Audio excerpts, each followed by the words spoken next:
Okay, before we get back to the laws of washing on Yom Kippur, considering that someone asked yesterday about washing out coming out of the bathroom. So, we're looking at chapter 613, right? Of Eirach of part 1 about the Shulchan Aruch. But in chapter 7, I didn't print it out for everybody, but I have it here on the screen. It's chapter 7, halacha. Sorry, it's chapter 8 then. No, it's chapter. One second.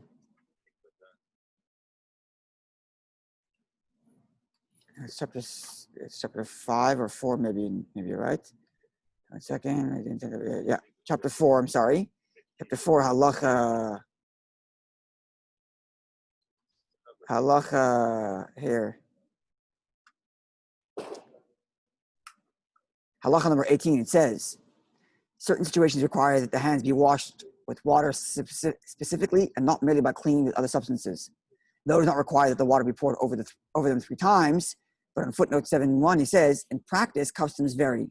And in some situations, enumerated, some people wash their hands 3 times, alternatively, as is done for washing hands in the morning. When returning, for example, from a funeral, the Rebbe was repeatedly observed washing his hands in this way. As is explained in the introduction to the book of Menhagim of Chabad, it says, a custom made public by one of the Rebbes is intended to be emulated by others. So even though he's about to say that you aren't required 3 times, but you are required water, nonetheless, some people have the custom to do at least once and some 3 times. And on this list of things is one who has left a lavatory or bathhouse. And this applies even if a person does not relieve himself, bathe, or touch parts of his body that are ordinarily covered. For these occasions convey a spirit of impurity which rests on one's hands. This is, however, some debate as to whether today's lavatories and bathhouses are considered as such in the halachic sense of the term, because they're cleaned, because all the waste gets flushed down, as opposed to where it would be in those days where the waste is still sitting around. So bottom line is, it's a little bit ambiguous as to the requirement there. One thing is clear, from halacha, one is only required to absolutely wash their hands if they touch some part of the body, and there the issue is cleanliness. When coming out of the bathroom, best to use water, and if you can, use a cup, and even some will wash 3 times like they would ritually in the morning. So basically there are levels, as with many things regarding Netilas Yadayim that are very multi-leveled. Yeah, did I not cover something from the Mishnah Berurah? Okay, there we go. Interesting question. If you're sick, you can wash yourself too. Yeah, we're going to get there in a second, yeah. Here we just talked about every day. We're not talking about Yom Kippur. Just generally coming out of the bathroom, because someone raised the issue. Okay, so we'll see in a minute from Alter Rebbe that a minute does not override the prohibition of washing hands. We're going to see that in a minute, actually. Yeah, okay, let's see. He doesn't mention it with regard to washing hands, but he mentions it with regard to mikvahs. We'll see. Right, but let's just see if the principle applies there. Okay, we're chapter 613 in Alter Rebbe, halacha 10. Some of the halachas going forward are going to be from the Gemara that we already learned, and some of the halachas going forward are going to be from the Gemara that's going to follow. But as I mentioned, we stopped here to look at the laws here because the laws that follow are going to be intermixed with other laws. And hopefully when we get to the conclusion of the laws regarding wearing shoes in Yom Kippur, we're going to look at that as well. Now, Shulchan Aruch. And as mentioned, hopefully we'll be able to do all of this before Yom Kippur. Learn the Gemara and the halacha. Okay, so halacha 10. Yesterday we ended with halacha 9, I should say. Actually, we're at 9. Yeah? Okay, so we talked yesterday about the permissibility. We concluded with the permissibility of walking through the water up until one's neck, shoulders, inclusive, to fulfill a mitzvah, study Torah, greet an elder, or something of the sort. And now we're continuing on that. There's the only permissibility to go through water when one is doing a mitzvah is if you're walking through the water. But to take a little boat across, also it's forbidden, even for the sake of a mitzvah. Even though taking a boat is also rabbinic, and it would seem, as we discussed yesterday, at least according to the way the Alter Rebbe is ruling, that washing on Yom Kippur is also rabbinic. Nonetheless, the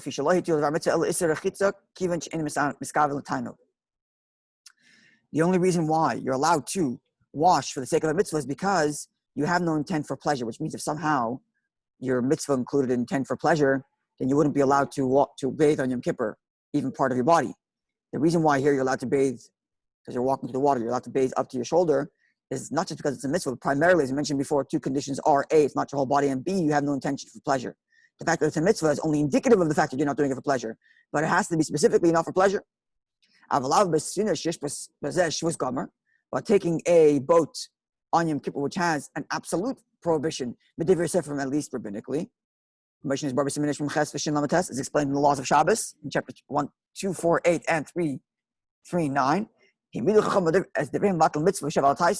the sages say that they upheld their prohibition of taking a boat on holidays or Shabbos, even if it meant that by doing so you will fail to have done a mitzvah. But it's only in such a case where the failing to do a mitzvah is you doing nothing. Meaning to say like this: the sages will not tell you to violate Shabbos actively rather than violate their prohibition. But if by upholding your prohibition, it's just that you will have not fulfilled your mitzvah by doing nothing, then do nothing. Okay, and that's the case here. There's a rabbinic prohibition of taking a boat. There's a mitzvah to learn Torah, and you will have failed to do the mitzvah of learning Torah, not because the sages actually made you violate it, but because you've done nothing. And by doing nothing, you'll have upheld the sage's ruling not to take a boat. And in that case, permitted. And in that case, forbidden to take the boat. However, when it comes to walking through, and it comes to the prohibition of washing on Yom Kippur, the sages, to begin with, allowed it so long as it's not done for pleasure. So it's not as if like the sages are suspending their prohibition. Their prohibition does not apply if the prohibition only applies when it's done for pleasure. And because of it, it's not done for pleasure, it's done for the mitzvah, the prohibition does not even apply. Okay, now what about the other way? A teacher going to greet a student. So now we're talking about a student walking to a teacher to study on Yom Kippur, walking through water. What about the reverse? Says the Alter Rebbe, a teacher may not walk across the river to greet his student. This is, I think, derived from our Gemara.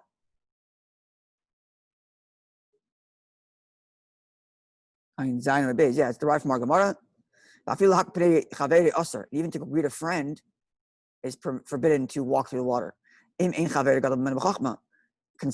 his friend is of equal knowledge. But if his friend is of a higher level of Torah study, then it goes back into the category I mentioned before. You're allowed to walk the water to greet someone who's greater. Because then there's a mitzvah. But if he wants to ask a friend a word of halacha, and this is a story we learned in the Gemara where they asked, right, where there was a scholar who asked the father and son, can we come across to ask you a question? So then, if a person wants to ask a word of halacha from his friend, or from a student, he wants to ask a student a word of halacha. Why would a student know something he doesn't? Because a student is a student of other scholars. So it's possible a student knows something from another scholar he doesn't know. So he wants to go across the river to ask a student some halacha that he learned elsewhere. So this is permitted because it's for Torah study. And needless to say, if you're going to study with his students, you're going to teach them. Not just to greet them and say hello, but you're going to actually teach them. If for some reason the student is incapacitated and can't come across the river to him, he's allowed to go through the water to go teach a student and come back. Now here's an interesting thing about coming back. What was the logic for why you're allowed to come back through the water? Because we don't want to ruin the experience for next year. If we told the student you can't come back through the water, then next year he's not going to come, right? Because he knows he can't go back home. Now here we're saying the same permissibility applies to a rabbi. Should we think that a teacher / rabbi will not walk across the river because last year he couldn't walk back? Seemingly, he should be held to a higher standard. And yet the halacha remains that he could come back. And I assume the reason is because once we allow people to walk to the river to do a mitzvah and walk back, the permissibility becomes blanket. And we don't start carving out and saying, if you're the kind of person who doesn't mind, then don't walk back. If you're the kind of person who minds, then you don't have to walk back. Parsing between these kinds of things makes it a complicated halacha. And very often the case is halacha will give a permissibility and then the permissibility becomes blanket. And same thing in the reverse. They'll make a prohibition and say it's blanket. And let's not confuse the people and say, make a subjective experience. Where do you stand in this? Once you've made the permissibility to go there and back, so even a rabbi who's going to teach, and we're not worried necessarily he's not going to teach next year. He probably will teach next year, even if he can't walk back. But nonetheless, the permissibility still stands. He can walk back. This is all my contention, by the way. Yeah.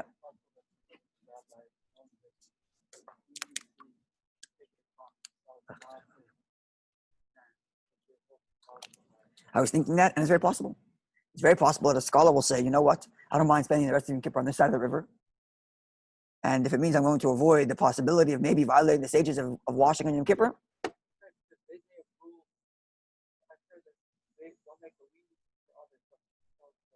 yeah. So it's possible that they would do so, but I don't want to say for sure because Alter Rebbe doesn't add line, and sometimes Alter Rebbe will add a line which says, and once he's stringent, good for him. He doesn't add that line here. Although it would make sense. Why take this permissibility if you don't need to? Right? But he doesn't mention that line. But I hear the logic. And I certainly was thinking the same way when I first read it. Okay, now we get to another halacha we learned already in the Gemara. Yud Beis, 12. Once who's going to guard his produce. He's allowed to walk through the water to get to the produce so he can protect it. Even if there's no mitzvah here. There's no mitzvah. It's a question of property, a question of loss of money. For the concern of loss of property, loss of money, we allow you to walk through the river. Sages allowed for the walking through the river up until the shoulders, up until the neck. And again, it comes down to the fact that it wasn't the mitzvah that made it permissible. It was the fact that the person did not intend to enjoy it. And here too, the person doesn't intend to enjoy it. He's just doing it for the sake of watching his property on the other end. But the water itself, getting wet himself, is not what he wants. But walking back, asar can't. So that permissibility is only for a mitzvah. The permissibility to walk back through the river after you're done, to go back home on Yom Kippur is only for a mitzvah. But someone who's going to protect his property cannot walk back. Why? Because he's not going to lose anything if he stayed with his produce to the end of Yom Kippur rather than walk back on Yom Kippur. He's not going to lose anything. And if it means next year he's not going to do it, fine. So next year don't do it.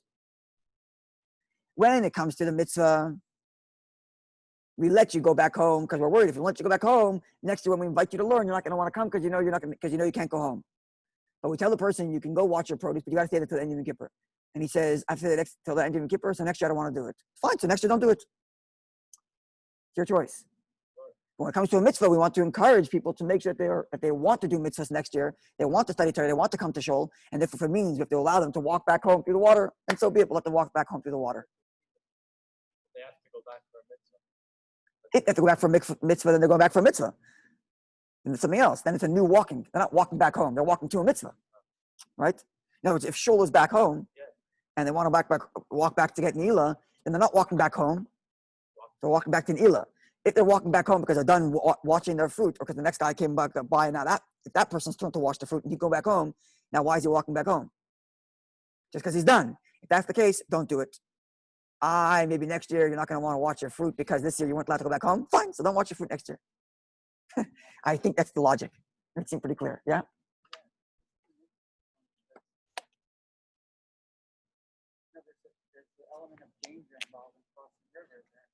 We already said before, if it's dangerous, you're not allowed to. No, I know, but right? Concern themselves over property over.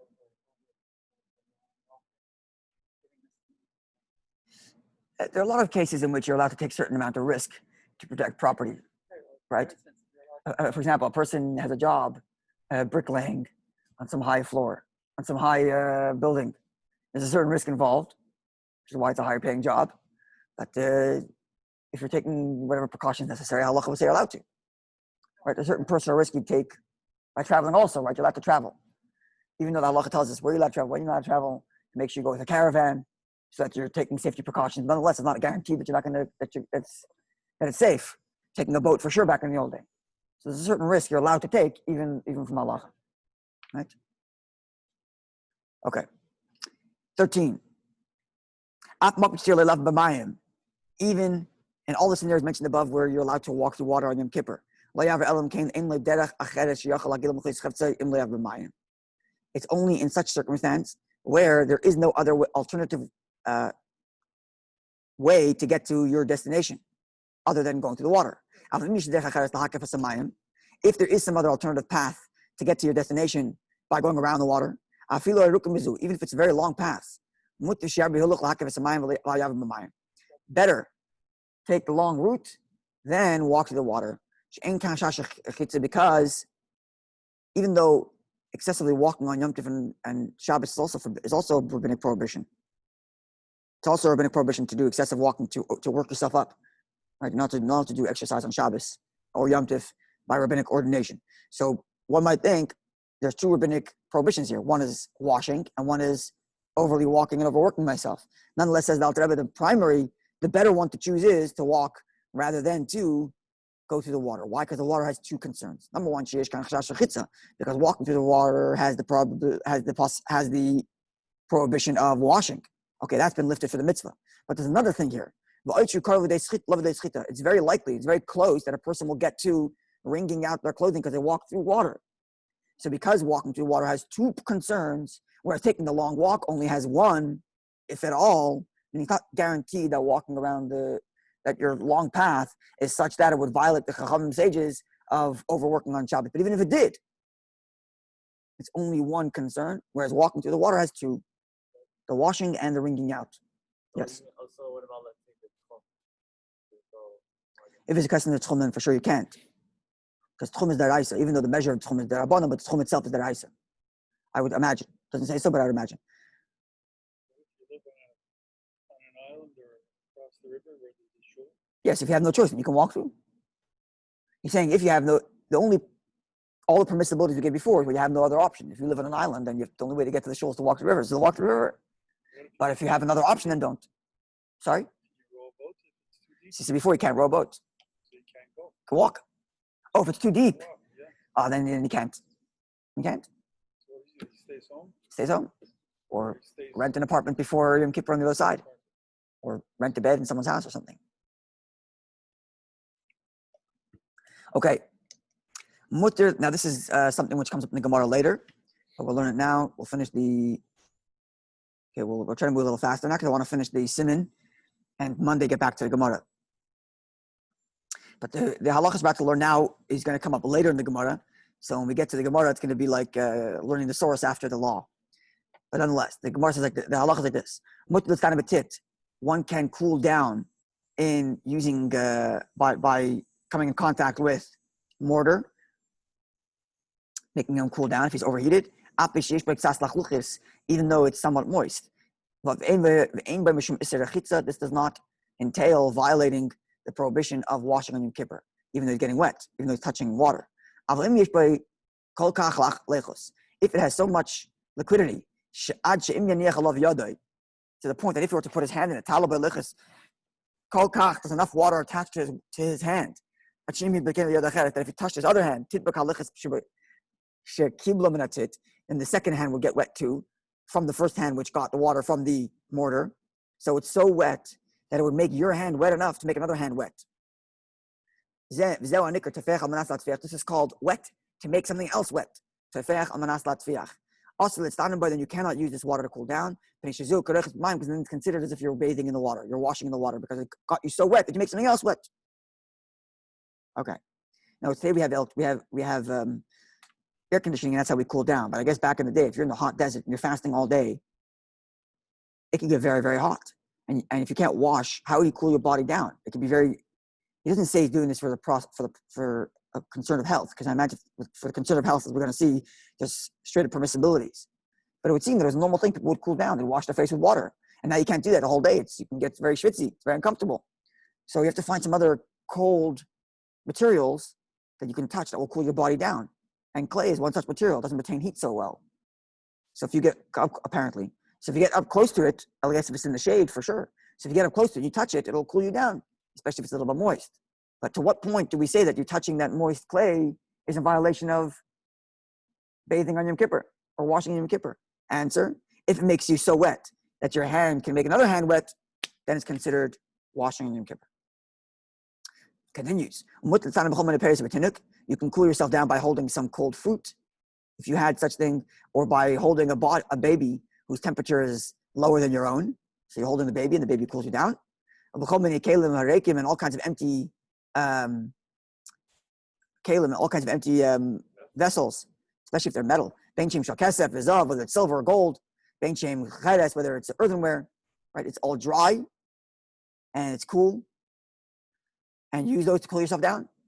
Explains the Alter Rebbe, because the only prohibition of washing is washing in water. And this is not water, obviously. But you cannot use wet. But you cannot take a vessel that has water in it and cool yourself down. So say, take this bottle of water, it's cold water, and you go like this to cool your face down. Cannot do that on Yom Kippur. Why? Perhaps the vessel will shake and the water inside of it will spill out onto your body. And that would be a violation. Because you clearly want the water because you're cooling yourself down, right? So this is interesting halacha to know. You cannot take, sorry? I don't know if the same thing applies in Tisha B'Av. I don't know. But this is an interesting halacha. That you cannot take a cold something to put it on your body to cool yourself down on Yom Kippur. If it's just for the sake of enjoying it.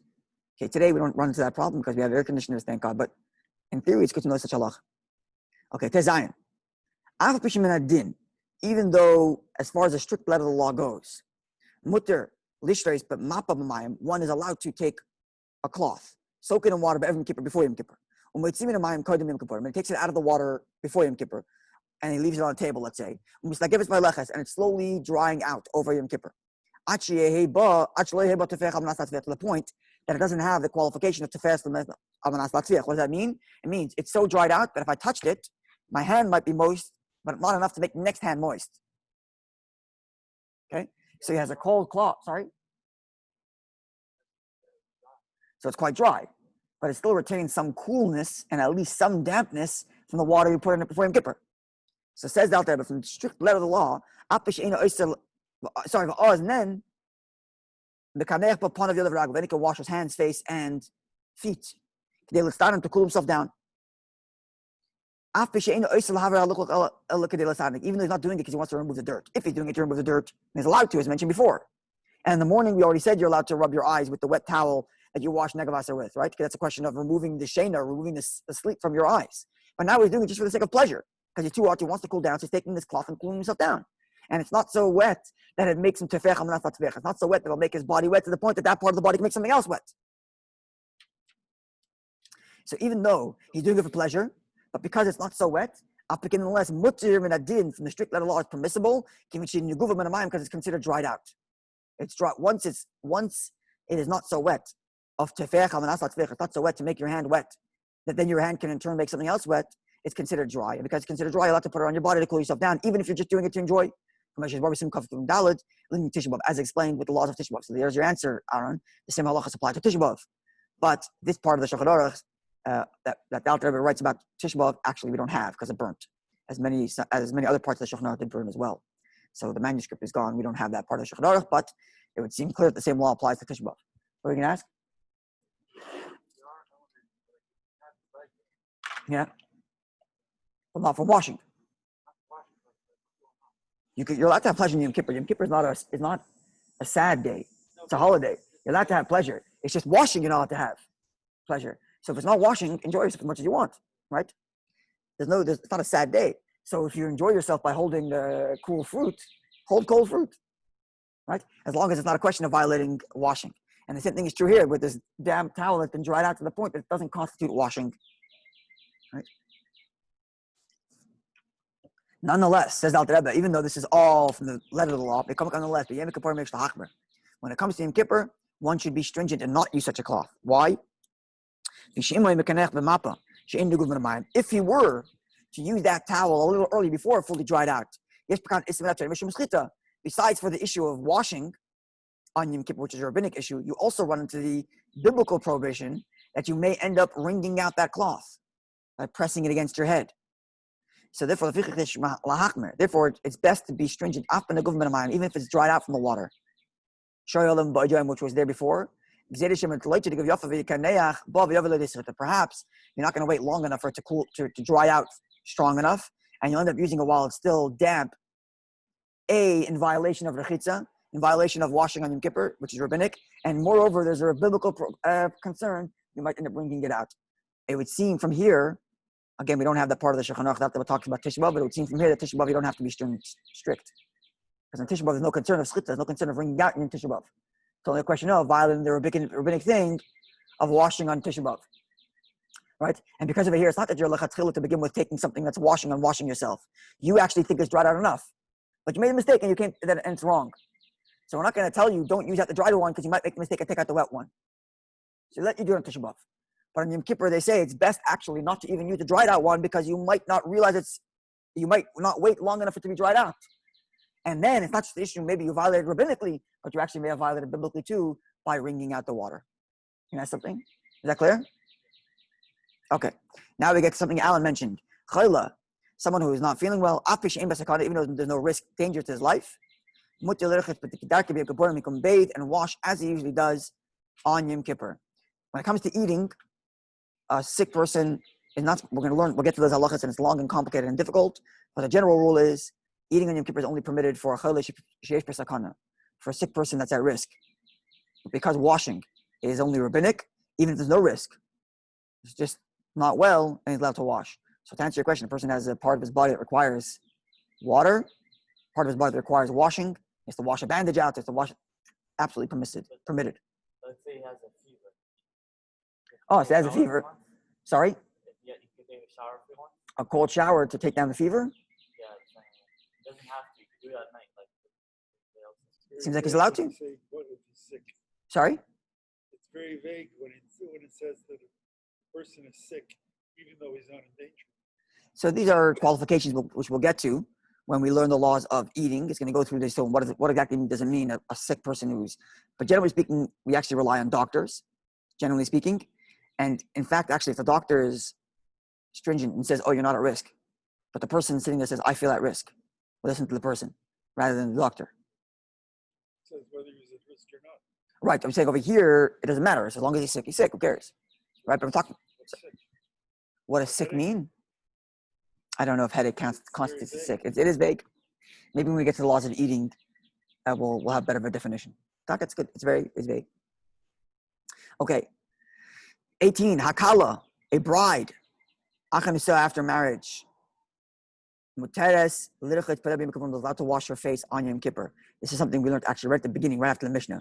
I don't think we started the class here, but it was on the recording right after the Mishnah, where we said that a bride and even a king, I think, can't remember, but certainly a bride is allowed to wash her face after her wedding on Yom Kippur because she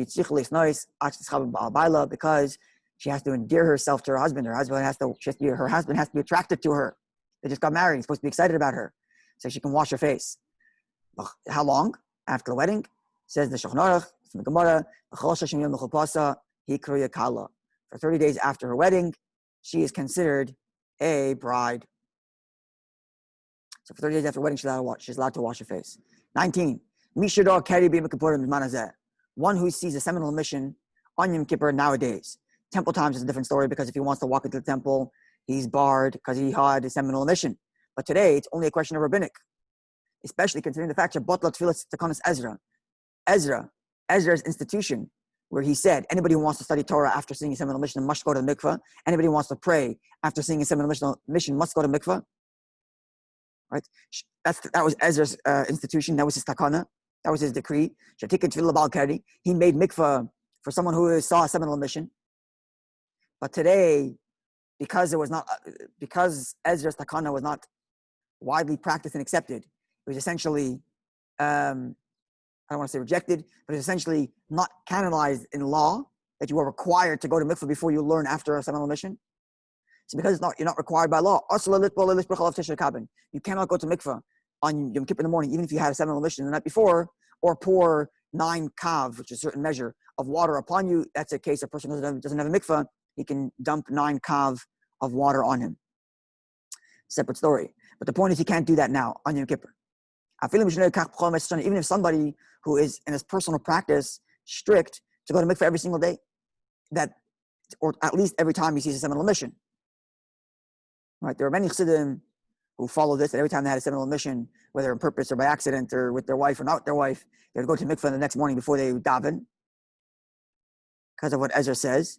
And then their chassidim go every single day, not just because of Ezra, but just in general to have extra purity. Says the Alter Rebbe, no doing that in Yom Kippur. Why? Because the fact that you decided to follow the rule of Ezra is not a law, because Ezra's rule is not a law anymore. And therefore it's only a custom. It's your personal custom. That's a custom. One cannot take on a practice that's going to permit that which is forbidden. You can only take a practice to forbid that which is permissible. In other words, it's permissible for you to pray even after seeing a seminal mission. And you take a practice upon yourself that I want to be strict, and I'm going to forbid myself from praying, and I'm going to forbid myself from learning until I've gone to mikvah. Okay, so you've got a personal practice to forbid that which is permissible. But you can't take a practice and say, I'm now permitting that which is forbidden. It's forbidden to me to wash on Yom Kippur. Then I'm going to make it permissible for me because I have a custom not to pray until I've gone to mikvah. That you can't do. So I'm wondering if the same thing applies, Rabbi Gimple, to washing when you come out of the bathroom. That's also a minhag. I guess the opinion that say you have to is actually halacha. Okay, so it's a bit different. Good point. Good point. It's a good point. A dream by accident at night. Actually, the Shulchan Aruch elsewhere says very not good things for someone who has that. And there's lots of teshuvah the person has to do. I actually saw a letter from the Rebbe that wrote to somebody about giving a whole year-long teshuvah for seeing seminal mission on Yom Kippur. Sorry? That would be the last thing on my mind. Have a seminal mission. That's the idea, but if it happens to somebody, it's a big deal. It's not a good thing. And the Shulchan Aruch says very scary things about it. And I just read a letter the other day. Is it here? No, it's the other book I have. Where the Rebbe tells a person to say a certain chapter to him every single day for the whole year and learn certain things every single day. Study against a tshuva. They would give a whole year-long tshuva because he saw seminal mission in the middle of the night on Yom Kippur. But yep, you hope it shouldn't happen. In fact, the halacha is, I don't know if they're going to get to it, but the halacha is that there are certain foods you shouldn't eat on Yom Kippur because those foods increase the possibility of seminal emission, like garlic, eggs, and things like that. Okay. Now, but he woke up in the morning and he had this thing. Ella Allah. But now, if the emission is on his body, because he woke up in the morning with it, and it's still wet, he can wipe it off using a cloth, and that's enough. There's no need to wash any further. But if it dried up, started dried up, or it's making his body dirty, then again, as I mentioned before, then he can wash off those areas that are dirty alone, as I mentioned before, that if a person has a part that's dirty, for whatever reason, then he's allowed to wash that part because he's not washing for pleasure, he's washing to clean up the dirt. Okay, 2 more halachas, we can finish this. Beautiful. I'm going a little quickly, but I hope everybody's following with me. So can a tzaddik have seminal mission? I imagine if tzaddik by the Alter Rebbe standards, no. Tzaddik by the Alter Rebbe standards wouldn't have it. A tzaddik by the Alter Rebbe standards is somebody whose animal soul has already been either deactivated or programmed to only serve the godly soul. So there is no part of me that would cause such a thing to happen. Yeah. Yeah. Okay, you could say Yaakov is a high level, but the Alter would say that a tzaddik, the Alter Rebbe's version of a tzaddik would not have such a thing. But a normal, an average person, it could happen. Sorry? But on Yom Kippur, It's turned off. Yeah, it's supposed to be. That's the point. It's supposed to be turned off. Okay.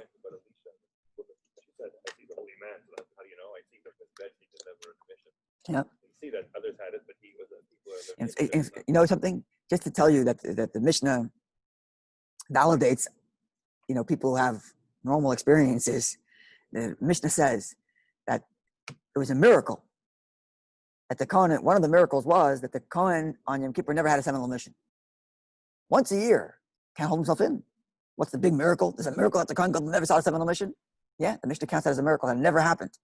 In other words, the Mishnah is almost validating the fact that it happens because we're human beings and things happen to us. And the miracle was that it never happened to the Kohen on Yom Kippur. So it's valid. The fact that the Mishnah calls it a miracle is validating to normal people who don't have miracles for them. Stop. Just making a point. I'm sorry? Especially since all the Kohen were not necessarily all good. Many of them were the opposite from good. And yet, didn't happen to them. Okay. Verse 20, section 20. It's forbidden for a woman to go to mikvah the night of Yom Kippur, even if it's the time of her mikvah. This is their mikvah night. Nonetheless, can't go to mikvah. Why? Because she cannot be with her husband that night, and therefore, there's no mitzvah in her mikvah going. As explained in the laws of Nida, which is in section 2 of the Shulchan Aruch, known as Yerideda, chapter 197. There it says that tefillah bismana lav mitzvahi. going to mikvah in its time, just because it happens to be 2 weeks, or just because it happens to be 7 days after she became clean, is not a mitzvah. Elam kain ba'alima, unless she's with her husband. The reason why it's a mitzvah to go to mikvah that night is because she has to be with her husband that night, and one should not delay the mitzvah of being together. So the mitzvah isn't the mikvah. The mitzvah is being together. And going to the mikvah is a lead up to that mitzvah. Now on Yom Kippur, when they can't be together, making the no mitzvah that night to be together, if there's no mitzvah to be together that night, then the mikvah that night is not either a mitzvah, and therefore no mikvah on Yom Kippur. It's telling you the mitzvah of mikvah for the woman is only because she's going to be with her husband that night. For example, it's a whole to do. Like if her husband's out of town, and should she go to mikvah, there are different things she should do to try to push off her mikvah. And when it gets there, it'll give you the halachas, God willing. But it's likely that, again, whoever's watching, don't do this unless you talk to your local Orthodox rabbi before you do this. But it's likely that she will delay her going to mikvah till her husband comes home. Not necessarily, but it's possible. It's possible. And then when you can't be with her husband, so delay mikvah anyway. If I'm not mistaken, the same thing is true to Shabbat. From memory, I don't quote me, but I'm pretty from memory, yeah?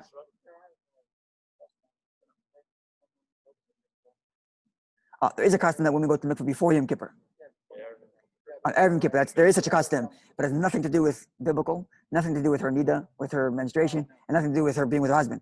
It's just a thing that certain women have, and the general principle there is if your mother doesn't do it, no reason to take it on. If your mother does do it and you want to continue that nice custom that your mother does, then by all means. But Yom Kippur is a busy enough day as it is, especially if you have children. It's a busy enough day. And to go take on new chumras that your parents didn't do, I wouldn't necessarily recommend it for every woman to go do this custom. If your mother does it and you want to continue it, it's one another thing. I know, but the Shulchan doesn't say as a mandate either. That's a minhag. It's just saying. So if the minhag is in your family already, your mother does it, and you want to keep it going, and you can do it, fine. Sorry? In Chabad, it's by family. So I'm saying same thing. But different families have the custom, other families don't have the custom. And so I'm saying if your family is not the one type that has it, and you have a family with children, and it's going to throw your whole Yom Kippur off because you decided to do this chumrah, I'm not necessarily sure you take on the custom. I'm not sure. Sorry? For a man, it's mandatory. Okay. But a woman has other types of mikvah, it's mandatory, more often than a man. Okay. 21, last halacha. Avo, but, isha leveshes levedi Yom Kippurim. A woman who's wearing white undergarments on Yom Kippur, and she's wearing white undergarments because her 7 clean days have already begun, and she's required to wear white clothing to make sure that there's no spotting for 7 days before she goes to mikvah. So mutter lichitz ksas ben yechaseh, she can wash a little bit between her thighs, bein b'cham, whether it's hot water, obviously it was reheated before Yom Kippur, as he says in footnote 36. Yeah. Then bein b'tzanin, whether it's cold water, because cleaning her thighs apparently I guess it keeps it clean. See, here they write in the parentheses in the translation to prepare for making a hefsek tara, which I don't understand, because if she's wearing white, she already had a hefsek tara. So I don't know how this would help her making a hefsek tara. So I don't really know. Or maybe she's starting to wear it now. I'm not really sure what this translation means here. And I'm not really sure how the water on her thighs helps speed the process up so that l'shamish she can be with her husband. I don't really know. In the translation, they say that the washing the thighs helps prepare and make a hefsek tara. Hefsek tara is, after her period starts, once it stops, she has to examine herself with a white cloth to make sure it's actually fully stopped. And then she puts on white clothing for 7 days before she goes to mikvah. Right? Now, the beginning of the law is if she's already wearing white undergarments on Yom Kippur. If she's already wearing white undergarments on Yom Kippur, that means she already did her hefsek tara. And yet in the translation, they say that she's putting cold water or hot water to help prepare for the hefsek tara. So I'm not really sure exactly how this works. Before I read the translation, I thought it meant that somehow washing the thighs there keeps it from spotting or keeps it from having another discharge, so that she's actually clean by the time she gets to mikvah. That's what I thought it meant. But now in the translation, he's adding this thing, preparing for hefsek tara. So maybe she's starting to wear white garments on Yom Kippur, meaning she's about to make hefsek tara on Yom Kippur. And if she's successful, she'll have to put on white garments. So in order to be successful, she's washing under there. That's possible. Maybe that's what this means. But I'm not 100% clear.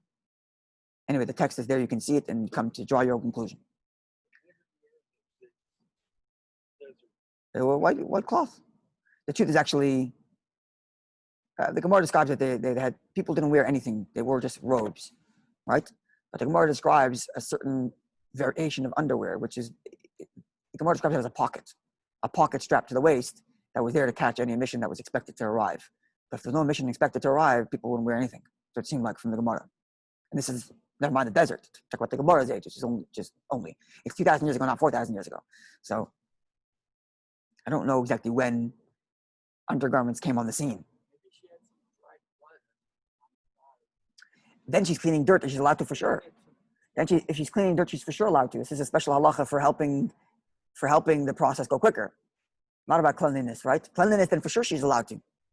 She's allowed to clean for cleanliness, right? We already established that. But anyway, but nonetheless, because whatever this washing is, it's helping the process go faster. And because helping the process go faster, if so, then the fact that she's washing those parts of her thighs are a washing for a mitzvah. The part is born, we already explained, any rechitza of a mitzvah, considering that she's not doing it for the sake of pleasure, but rather for the sake of mitzvah, is permitted on Yom Kippur, and it's only forbidden when the intention of the person washing is for the sake of pleasure in and of itself. Okay, so this is a little bit longer share than usual, but I'm happy we got this covered. And God willing, on Monday, we will continue back to the Gemara itself. And then every time we conclude a section within the Gemara, of these 5 inuyim, we're basically going to go through the 5 inuyim, the five items that are forbidden, right? Washing, anointing, shoes, marital relations, and eating. And God willing, as we go through those within the Gemara, we'll do what we did here and go back to the Shulchan Aruch, see the Code of Jewish Law, back to the Gemara, Code of Jewish Law, and God willing, we'll be able to finish that by Yom Kippur. And generally the rule is, whenever you learn the halachas of something before you get to that thing, even if you don't need to apply after all the halachas, there's a much more of an excited flavor to participating in that mitzvah or participating in that Yom Tov because you have the background knowledge. And so I'm hoping that by the time we get to Yom Kippur, you'll know so much about the laws of Yom Kippur that there's going to be a better appreciation. Even if you never end up using it, because you're anyways going to be fast and God willing fine, you won't have to use any leniencies. But even the knowledge of it and the appreciation of his background itself adds, at least that's my personal experience. Whenever I learn the halachas before Yom Tov, even if I don't need the halachas for the Yom Tov, but just by learning halachas and understanding and appreciating the background, it gives it extra enthusiasm. So that's what I'm hoping for here in preparation for Yom Kippur. And it'll be even nicer if we can get all the way to the parts of the Gemara to discuss tshuva before Yom Kippur. But that, I'm not going to pressure everybody so much that I can talk so fast. All right. Have a good Ner Shabbos, everybody.